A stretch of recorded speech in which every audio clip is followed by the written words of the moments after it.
do rito sumaríssimo. Se a causa for complexa e o juiz entender que aquilo ali foge à simplicidade daqueles princípios lá que nós vimos, ele também vai declinar para a justiça comum. No GECRIM existem duas fases, né?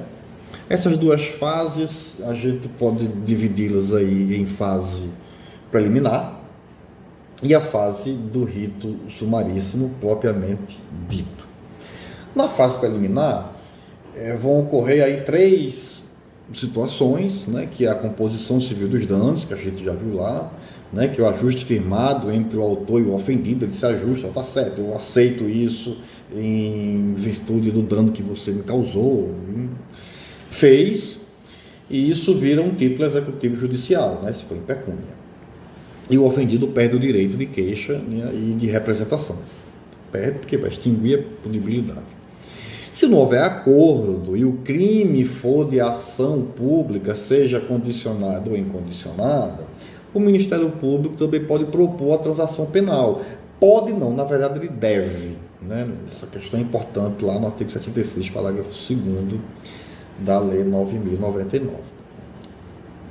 Se não houver a transação penal e nem houver um acordo para a composição dos danos civil, a ação segue, chama-se de direito de representação verbal.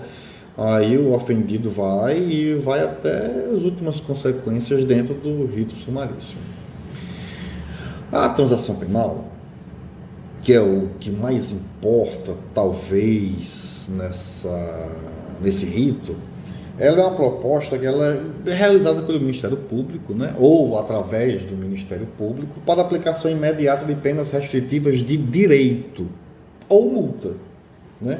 E deve ser aceita pelo autor. Para Auri Lopes Júnior, ele acha que isso é um direito subjetivo do réu. O autor, ele tem esse direito de ter a transação penal e não é uma faculdade do Ministério Público propor, porque o verbo deverá, lá na lei, deve ser lido como, ou o verbo poderá deve ser lido como deverá. O Ministério Público deve fazer a proposta da transação penal. E o réu, o autor, aceita ou não. É importante a gente salientar que ele aceitando a transação penal, não existe um reconhecimento de culpa, né? Ele não é culpado, né? Ele não é culpado pelo delito. Ele nunca vai ter uma pena restritiva de direito de liberdade, e isso vai macular o seu histórico pregresso, né? Ele não vai ser reincidente, né? E existem algumas vedações para a transação penal, e essas transações e essas vedações é que ele não pode ter sido condenado a penas privativas de liberdade. Se ele houver condenação, ele não pode fazer parte da transação. Ele não pode ter tido uma transação penal nos últimos 5 anos, né? Um período aí bastante interessante. Isso acaba pode cometer um crime e fazer uma transação de 5 anos, né? E aí vem aquela questão dos bons antecedentes, da questão da personalidade, da conduta social, e que esse tópico ele é bastante batido, ou ele é bastante questionado aí por Auri Lopes Júnior também, que ele faz uma série de críticas, diz que é praticamente impossível legitimar esse tipo de averiguação desses critérios, porque ele é o abstrato do abstrato, né? Como é que, se a gente vê a personalidade do agente, como é que a gente vai avaliar a conduta social do cara para dizer se o cara tem ou não tem direito à transação penal, enfim. A proposta sendo aceita e cumprida, extingue-se a punibilidade do agente. Portanto, enquanto ela não for completamente executada, né, pelo agente lá da transação penal, aí vai incidir a súmula vinculante do STF 35, que fala que a homologação da transação penal não faz coisa julgada material, e se tiver o descumprimento, segue a persecução penal, né? através de denúncia e de inquérito policial. Mas se a pena foi de multa, essa multa ela gera um título executivo fiscal, então se executa o título, né? O cabo não vai preso, vai se executar. Tem até uma questãozinha de uma súmula do STF aí que ela não se aplica mais em virtude dessa alteração aí da execução da pena quando é pecuniária, que transforma-se em título executivo.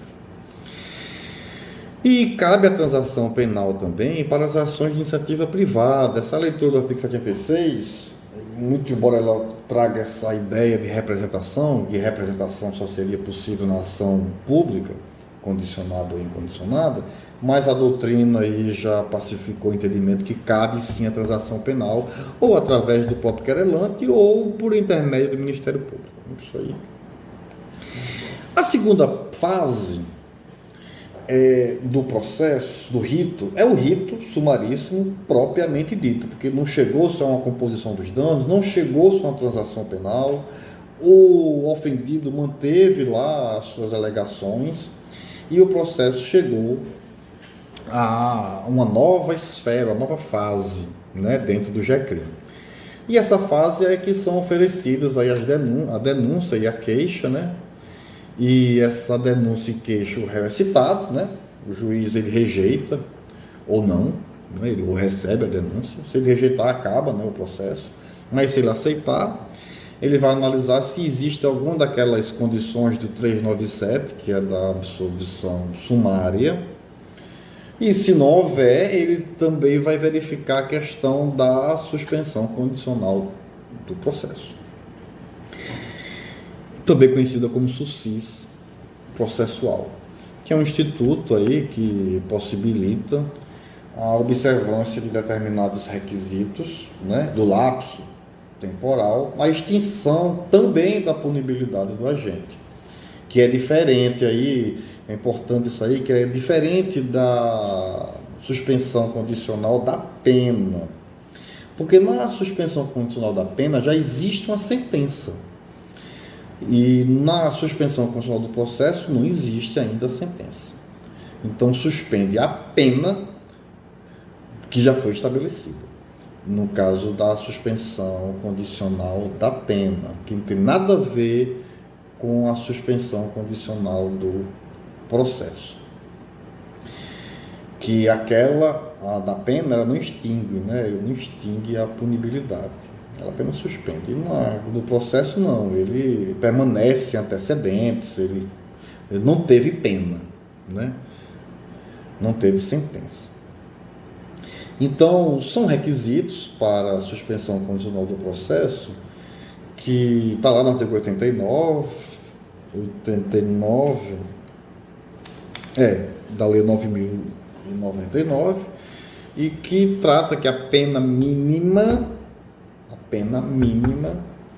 seja inferior a 1 ano. Olha, aqui já mudou um pouco. Lá no GECRIM, como norma geral de aceitabilidade, é a pena máxima em abstrato, aí valendo aquela questão dos concursos formais, materiais e continuado, né, e as questões de aumento e diminuição de pena. Mas são pena máxima de 2. Aqui é a pena mínima de 1 ano, se for inferior a 1 ano. A pessoa não pode ter nenhum processo, né, atual e nenhuma condenação anterior. Isso é importantíssimo a gente ter isso. E também tem um detalhe aí que a Lei Maria da Penha não pode ser alvo de suspensão condicional do processo, que não há incidência do SUSIS processual em caso de violência doméstica e familiar contra a mulher. Está lá na súmula 536 da STF, que diz que a suspensão condicional do processo e a transação penal não se aplicam na hipótese de delitos sujeitos ao rito da Lei Maria da Penha. Então, vou tentar fazer aqui um apanhado, um resumo muito rápido. São 6 pontos só. E trata da seguinte forma, sobre o rito sumaríssimo. Primeiro, que o GECRIM foi criado pela Lei 9.099 e ele tem como característica julgar infrações de menor potencial ofensivo, né? penas máximas em abstrato não superior a 2 anos, e as contravenções penais, né? Existe um GECRIM estadual e um GECRIM federal. O federal trata daqueles crimes que está lá no artigo 109, né, da Constituição, que tem basicamente a União no polo. Tem por objetivo as características descarcerizadoras, né, que é bastante elogiada aí pela doutrina, especialmente Aurélio Lopes Júnior, que foi a base que eu utilizei, que busca alternativa diversa para persecução penal, ao invés da privativa de liberdade, a restritiva de direitos, a de multa, enfim, composição de danos civis. E existe, né, aquelas divergências doutrinárias da questão do concurso de crime, que no caso do aumento e diminuição do crime, o Giacomelli defende que deve utilizar o menor grau, né, para servir como base do limite de 2 anos, enquanto Aurélio Lopes Júnior e o próprio STJ defende que deve existir, na verdade, a pena máxima. O aumento máximo é que deve servir como elemento justificador da competência do GECRI ou não.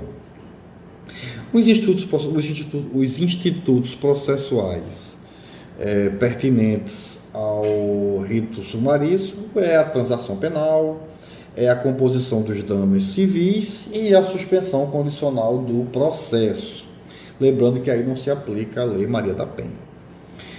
Se o processo segue, não passou pelas 2 fases da transação e da composição de danos, o juiz irá aceitar ou rejeitar, né, a denúncia ou queixa, e ele irá observar a questão da absolvição sumária do 397, né, do CPP. Não existindo, ele irá ver a possibilidade da suspensão constitucional do processo, lembrando aquela questão da pena mínima de 1 ano, né, e aquelas regrinhas, né, de não ter sendo processado por nenhum crime, enfim. E não havendo também questões para suscitar a suspensão condicional do processo, o suscípio processual, o juiz vai emitir a sentença. Acabou. O próximo passo do rito processual são os recursos, né, que é a apelação, no prazo de 10 dias. E a revisão criminal ela pode ser feita pelo STF e é possível recurso extraordinário, né, lá para o STF também, nos casos em que tem o cabimento do artigo 102 da Constituição, que são as questões constitucionais. Importante também que a súmula 203 do STJ e 640 do STF, elas vedam o uso do recurso especial para o STJ das sentenças do Tribunal Especial Criminal. Bom, é isso. Espero que eu tenha passado aí pelo menos uma ideia aí sobre o rito sumaríssimo, do que eu estudei, do que eu me preparei para fazer essa apresentação. Obrigado aí a oportunidade aí para o Dr. Luiz Tenório. E vamos ver se na aula aí, quando eu postar esse vídeo aí, vai dar certo. E se Deus quiser, eu vou conseguir tirar dúvida aí de alguém que tiver. E temos o professor aí que vai conseguir nos ajudar com toda certeza. Um abraço.